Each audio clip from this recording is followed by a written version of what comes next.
continuación vamos a realizar el examen físico cardiovascular y respiratorio, como también daremos a conocer los diferentes tipos de pulsos que existen. Antes de realizar este examen físico, debemos de realizar una entrevista al paciente, en la cual debemos hacer una inspección cefalocaudal.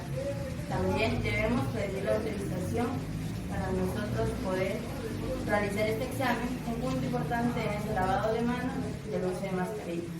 Como primer punto tenemos los tipos de pulsos, en el cual encontramos el temporal, el carótido,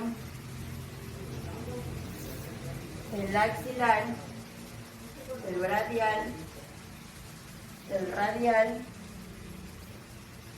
el femoral que encontramos en la parte de la ingle, el popliteo que encontramos en la parte posterior de la rodilla,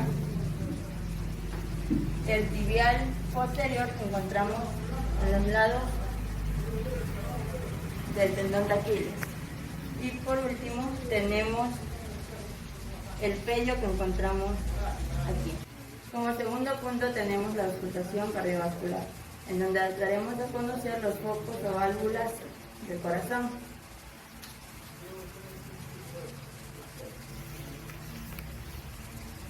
Uno, tenemos la válvula o foco aórtico que se encuentra en el segundo espacio intercostal parasternal derecho.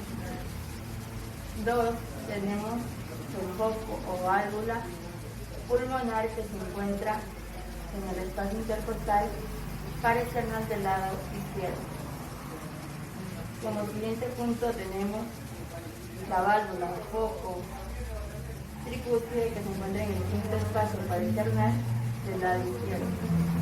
Y como último tenemos la válvula o punto central que se encuentra en el quinto espacio intercostal, pero en este caso en el medio clavicular izquierdo. Como tercer punto tenemos la auscultación respiratoria.